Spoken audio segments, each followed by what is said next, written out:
हरे कृष्ण कृष्ण कृष्ण हरे हरे, हरे राम राम राम हरे हरे। एक समय नैमिषारण्य तीर्थ में तपस्या करते हुए शौनकादिक 88,000 ऋषियों ने श्री सूत जी से पूछा, हे प्रभु, इस कलयुग में वेद विद्या रहित मनुष्यों को भक्ति किस प्रकार मिलेगी? हे मुनि, कोई ऐसा तप कहिए जिससे थोड़े ही समय में पुण्य प्राप्त हो और मनवांछित फल भी मिले। वह कथा सुनने की हमारी इच्छा है। सर्व शास्त्र ज्ञाता श्री सूत जी बोले, हे वैष्णवों में पूज्य, आप सपने प्राणियों के हित की बात पूछी है, तो अब उस श्रेष्ठ व्रत को आप लोगों से मैं कहूँगा, जिस व्रत को नारद जी ने लक्ष्मी नारायण से पूछा था और लक्ष्मीपति ने मुनि श्रेष्ठ नारद से कहा था। तो आप ध्यान पूर्वक सुनिए।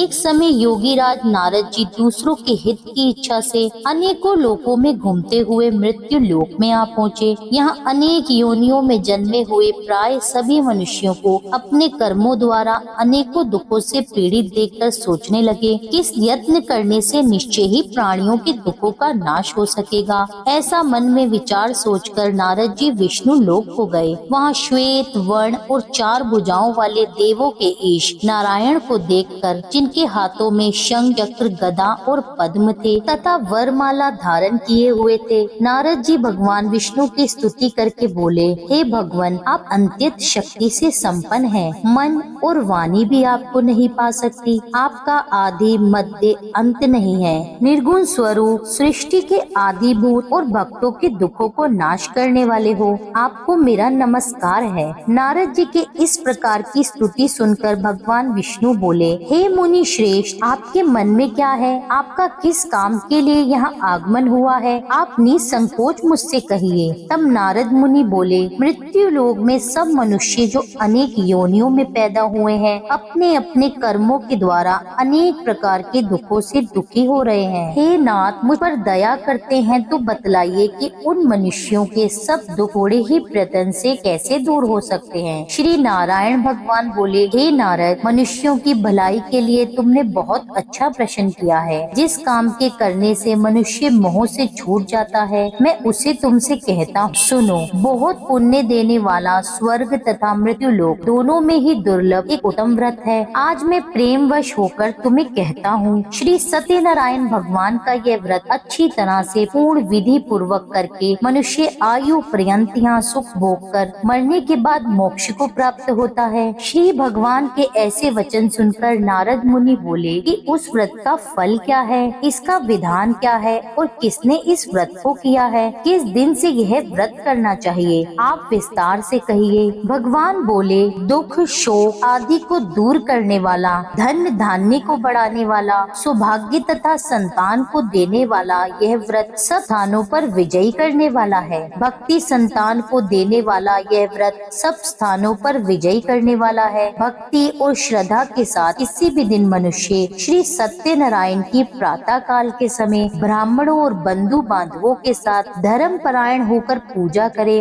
भक्ति भाव से नैवेद्य, केले का फल, घी, दूध और गेहूं का चूर्ण सवाया ले। गेहूं के अभाव में साठी का चूर्ण, शक्कर तथा गुड़ ले और सब भक्षण योग्य पदार्थ जमा करके भगवान को अर्पण कर दे और बंधुओं सहित ब्राह्मणों को भोजन कराए। उसके पश्चात स्वयं भोजन करे। नृत्य गीत आदि का आचरण कर भगवान श्री सत्यनारायण का स्मरण करते हुए समय व्यतीत करे। इस तरह व्रत करने वाले मनुष्यों की इच्छा निश्चय ही पूरी होती है। विशेषकर कली काल में भूमि पर यही मोक्ष का सरल उपाय है। इस प्रसंग में श्री सूत जी बोले, हे ऋषियों, जिसने पहले समय में इस व्रत को किया है उनका इतिहास कहता हूँ, उसे आप ध्यान पूर्वक सुनिए। सुंदर काशीपुरी नगरी में एक अत्यंत निर्धन ब्राह्मण रहता था। वह भूख और प्यास से बेचैन हुआ नित्य पृथ्वी पर घूमता था। ब्राह्मणों से प्रेम करने वाले भगवान ने ब्राह्मण को दुखी देखकर बूढ़े ब्राह्मण का रूप धरकर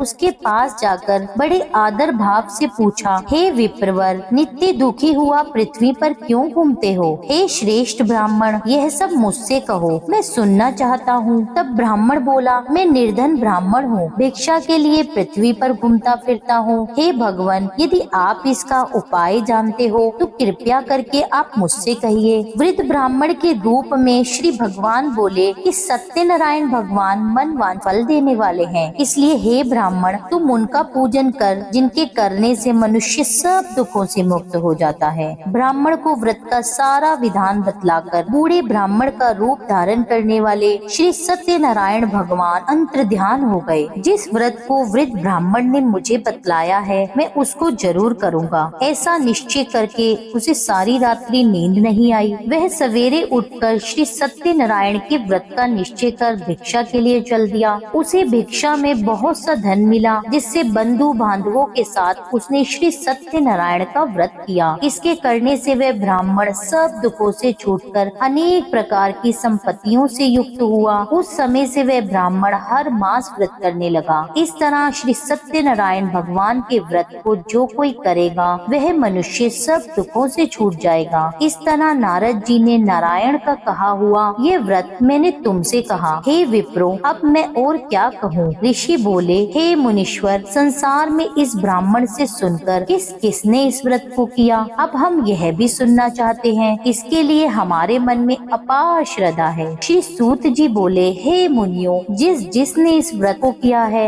वह सब सुनो। एक समय एक ब्राह्मण धन और ऐश्वर्य के अनुसार बंधु बांधवों के साथ व्रत करने को तैयार हुआ। उसी समय एक लकड़ी बेचने वाला बूढ़ा आदमी आया और बाहर लकड़ियों को रखकर ब्राह्मण के घर के भीतर गया। प्यास से दुखी लकड़हारा उनको व्रत करते देखकर ब्राह्मण को नमस्कार कर कहने लगा कि आप ये क्या कर रहे हैं और इसके करने से क्या फल मिलता है? कृपया करके आप मुझसे कहिए। ब्राह्मण ने कहा, सब मनोकामनाओं को पूर्ण करने वाला यह श्री सत्यनारायण भगवान का व्रत है। इसकी ही कृपा से मेरे यहाँ धन धान्य आदि में वृद्धि हुई है। ब्राह्मण से इस व्रत के बारे में जानकर लकड़हारा बहुत प्रसन्न हुआ। चरना अमृत ले और प्रसाद खाने के बाद अपने घर को गया। लकड़हारे ने अपने मन में उस दिन संकल्प लिया कि आज नगर में लकड़ी बेचने से जो भी धन मिलेगा उसी से श्री सत्यनारायण भगवान का मैं उत्तम व्रत करूँगा। यह मन में विचार कर वह बूढ़ा आदमी लकड़ियाँ अपने सिर पर रखकर जिस नगर में धनवान लोग रहते थे वह ऐसे सुंदर नगर में गया। उस रोज वहाँ पर उसे लकड़ियों का दाम पहले दिनों से भी चौगुना मिला। तब वह बूढ़ा लकड़हारा दाम लेकर अति प्रसन्न होकर पक्के केले की पुल्ली, शक्कर, घी, दूध, दही और गेहूं का आटा इत्यादि भगवान श्री सत्यनारायण के व्रत की कुल सामग्रियों को लेकर अपने घर को लौट आया। फिर उसने अपने बंधु बांधवों को बुलाकर विधि विधान के साथ भगवान श्री सत्यनारायण का पूजन और व्रत किया। उस व्रत के प्रभाव से वे बूढ़ा लकड़हारा धन, पुत्र आदि से युक्त हुआ और संसार के समस्त सुख भोग कर अंत में बैकुंठ को चला गया।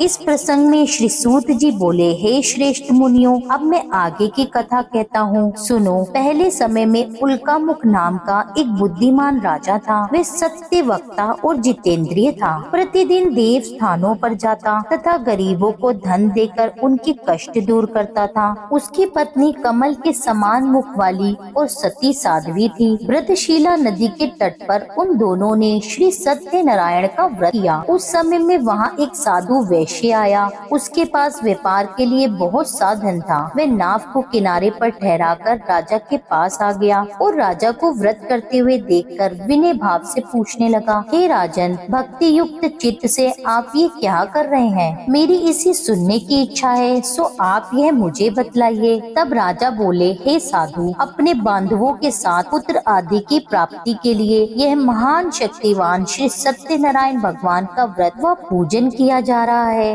राजा के ऐसे वचन सुनकर साधु आदर से बोला, हे राजन, मुझसे इस सब का विधान कहो, मैं भी आपके कथना अनुसार इस व्रत को करूँगा। मेरी कोई भी संतान नहीं है और निश्चय ही इससे होगी। राजा से सब विधान सुन व्यापार से निर्वित हो वे आनंद के साथ घर गया। साधु ने अपनी स्त्री से संतान देने वाले उस व्रत का समाचार सुनाया और कहा कि जब मेरे संतान होगी तब मैं इस व्रत को करूँगा। साधु ने ऐसे वचन अपनी पत्नी लीलावती से कहे। एक दिन उसकी पत्नी लीलावती पति के साथ आनंदित हो संसारिक धर्म में प्रवृत्त होकर श्री सत्यनारायण भगवान की कृपा से गर्भवती हो गई और 10वें महीने में उसके एक सुंदर कन्या का जन्म हुआ। दिनों दिन वे इस तरह बढ़ने लगी जैसे शुक्ल पक्ष का चंद्रमा बढ़ता है। कन्या का नाम कलावती रखा गया। तब लीलावती ने अपने पति से कहा कि जो आपने संकल्प लिया था कि मैं भगवान का व्रत करूंगा, अब आप उसे पूर्ण कीजिए। हे प्रिय, मैं कन्या के विवाह पर इस व्रत को अवश्य करूंगा। इस प्रकार वह अपनी पत्नी को आश्वासन देकर वह व्यापार करने चला गया। काफी दिनों के बाद घर लौटने के बाद नगर में सखियों के साथ अपनी पुत्री को उसने खेलते देखा। वैश्य ने तुरंत कलावती के लिए एक सुयोग्य वर की तलाश आरंभ कर दी।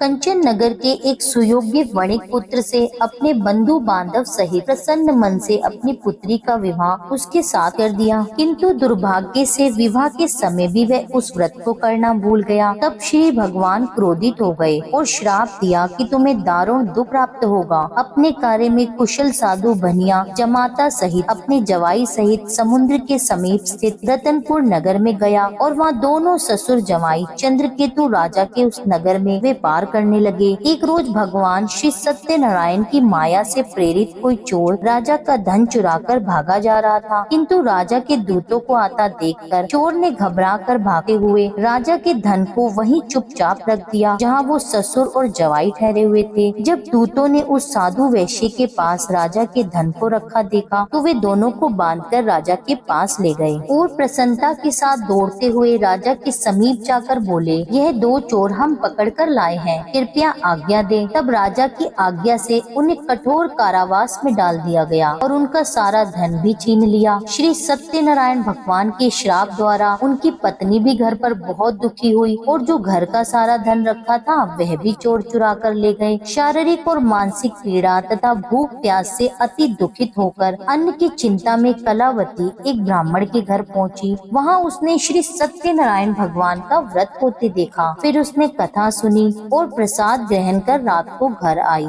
माता ने कलावती से कहा, हे पुत्री, अब तक कहाँ रही और तुम्हारे मन में क्या चल रहा है? कलावती बोली, हे माता, एक ब्राह्मण के घर श्री सत्यनारायण भगवान का व्रत होते देखा है। कन्या के ऐसे वचन सुनकर लीलावती भी भगवान के पूजन की तैयारी करने लगी। लीलावती ने परिवार और बंधुओं सहित श्री सत्यनारायण भगवान का पूजन किया और वर मांगा कि मेरे पति और दामाद शीघ्र ही घर आ जाएं। साथ ही यह भी प्रार्थना की कि हम सबका अपराध क्षमा करो। श्री सत्यनारायण भगवान उस व्रत से संतुष्ट हो गए और राजा चंद्रकेतु को स्वप्न में दर्शन देकर कहने लगे, हे राजन, दोनों वैश्यों को प्रातःकाल ही छोड़ दो और उनका सब धन जो तुमने ग्रहण किया है वह उन्हें दे दो, नहीं तो मैं तेरा राज्य, धन, पुत्र आदि सब नष्ट कर दूंगा। राजा से ऐसे वचन कहकर भगवान अंतर्ध्यान हो गए। प्रातःकाल राजा चंद्रकेतु ने सभा में अपना स्वप्न सुनाया और फिर दोनों वणिक पुत्रों को कैद से मुक्त करके सभा में बुलाया। दोनों ने आते ही राजा को नमस्कार किया। राजा मधुर वाणी में बोला, हे महानुभावों,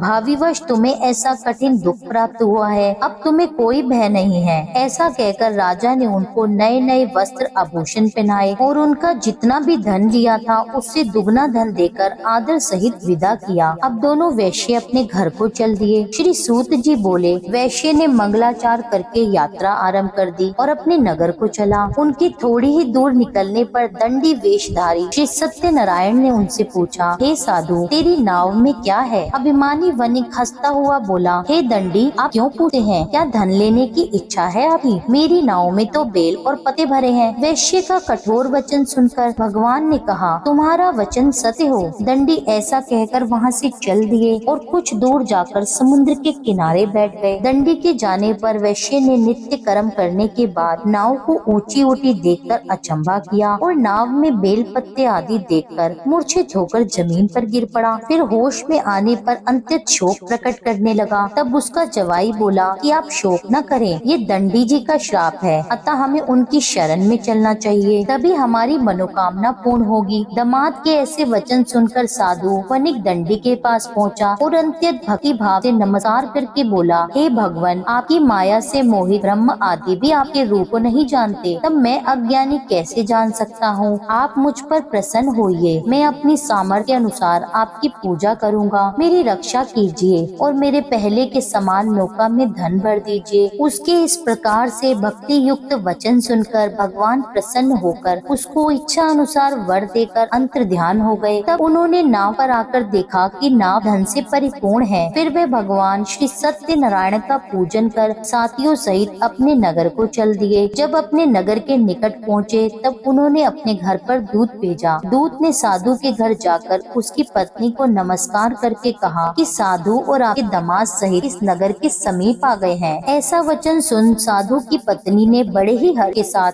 सत्यदेव का पूजन कर अपनी पुत्री से कहा, मैं अपने पति के दर्शन को जाती हूँ, तुम कार्य पूर्ण करके शीघ्र आना, पूजा पूर्ण कर लेना। माता के ऐसे वचन सुनकर कलावती प्रसाद छोड़कर पति के पास गई। प्रसाद की अवज्ञा के कारण भगवान सत्यदेव ने रुष्ट हो उसके पति को नाव सहित पानी में डुबो दिया। कलावती अपने पति को न देखकर रोती हुई जमीन पर गिर पड़ी। इस तरह नौका को डूबा हुआ और कन्या को रोता देख साधु दुखी हो गया और दुखित स्वर में भगवान से बोला, हे प्रभु, मुझसे या मेरे परिवार से जो भूल हुई है उसे आप क्षमा करो। उसके दीन वचन सुनकर भगवान सत्यदेव प्रसन्न हो गए और आकाशवाणी हुई, हे साधु, तेरी कन्या मेरे प्रसाद को छोड़कर आई है, इसलिए उसका पति अदृश्य हुआ है। यदि वे घर जाकर प्रसाद खाकर लौटे तो इसे इसका पति अवश्य मिलेगा। ऐसी आकाशवाणी सुनकर कलावती ने घर पहुंचकर प्रसाद खाया, फिर आकर पति के दर्शन किए। तत्पश्चात साधु ने बंधु बांधवों सहित श्री सत्यनारायण का विधि पूर्वक पूजन किया। उस दिन से वे प्रत्येक पूर्णिमा को श्री सत्यनारायण भगवान का पूजन और कथा करने लगा और फिर इस लोक का सुख भोग कर अंत में स्वर्ग लोक हो गया।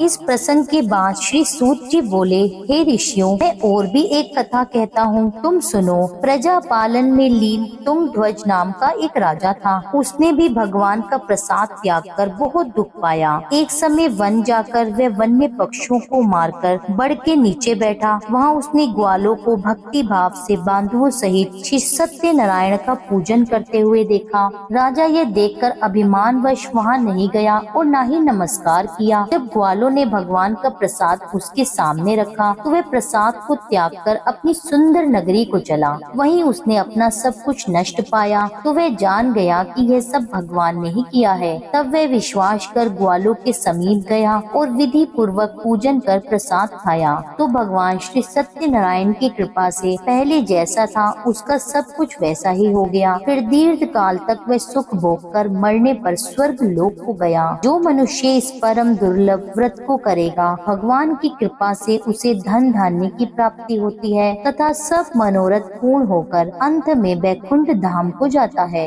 जो मनुष्य इस परम दुर्लभ व्रत को करेगा, श्री सत्यनारायण भगवान की कृपा से अपार धन की उसे प्राप्ति होगी। इस व्रत के प्रभाव से निर्धन धनी बंदी बंधन से मुक्त होकर निर्भय हो जाता है। संतानहीन को संतान की प्राप्ति होती और सभी मनोरथ पूर्ण होकर अंत में वैकुंठ धाम को जाता है। यह सत्य है। श्री सूत जी कहते हैं कि ब्राह्मणों की मैंने आपको श्री सत्यनारायण भगवान की यह पावन कथा सुनाई है। इस व्रत का पालन करके मनुष्य सभी दुखों से मुक्त हो जाता है। विशेषता कलयुग में श्री सत्यनारायण की पूजा महान फल देने वाली है। इन देवता को कोई सत्यनारायण कहते हैं तो कोई सत्य देव कहते हैं। अनेक रूपों में श्री सत्यनारायण भगवान सभी के मनोरथों को पूर्ण करते हैं। यह सनातन सत्य देव कलयुग में सत्य व्रत के रूप में अवतरित होंगे। हे श्रेष्ठ मुनियों, जो मनुष्य नित्य इसका पठन व श्रवण करता है, श्री सत्यनारायण भगवान की कृपा से उसके सभी पाप नष्ट हो जाते। प्रेम से बोलिए श्री सत्यनारायण भगवान की जय। श्री सत्यनारायण संपूर्ण व्रत कथा समाप्त है। अब आप सुनिए श्री सत्यनारायण भगवान की आरती। जय लक्ष्मी रमणा स्वामी, जय लक्ष्मी रमणा सत्यनारायण स्वामी, जनपातक हरणा। जय लक्ष्मी रमणा रतन जड़ित सिंहासन, अद्भुत छवि राजे। नारद करत निराजन, घंटा ध्वनि बाजे। जय लक्ष्मी रमणा प्रगट भये कलिकारण, द्विज को दर्श दियो। बूढ़ो ब्राह्मण बन कर कंचन महल कियो। जय लक्ष्मी रमणा। दुर्बल भील कठारो इन पर कृपा करी। चंद्रचूड़ एक राजा जिनकी विपत्ति हरी। जय लक्ष्मी रमणा। वैश्य मनोरथ पायो शरधा तज दीनो। सो फल भोग्यो प्रभु जी फिर स्तुति कीनी। जय लक्ष्मी रमणा। भाव भक्ति के कारण छिन छिन रूप धर्यो। शरधा धारण कीनी तिनको काज सरयो। जय लक्ष्मी रमणा। ग्वाल बाल संग राजा वन में भक्ति करी। मन वांछित फल दीनो दीन दयाल हरि। जय लक्ष्मी रमणा। चढ़त प्रसाद सवाया कदली फल मेवा। धूप दीप तुलसी से राजी सत्य देवा। जय लक्ष्मी रमणा।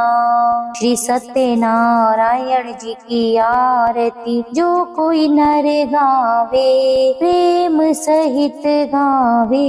कहत शिवानंद स्वामी कहत हरि हर स्वामी मन वांछित फल पावे। जय लक्ष्मी रमणा। स्वामी जय लक्ष्मी रमणा। सत्यनारायण स्वामी जन पातक हरना। जय लक्ष्मी रमणा। यह था आज का वीडियो। उम्मीद करती हूँ यह वीडियो आपको पसंद आया होगा। कथा पसंद आई हो तो मेरे चैनल को सब्सक्राइब कर लीजिए और वीडियो को लाइक कर दीजिए। मिलती हूँ आपसे एक अगली वीडियो में। जब तक के लिए जय श्री राधे।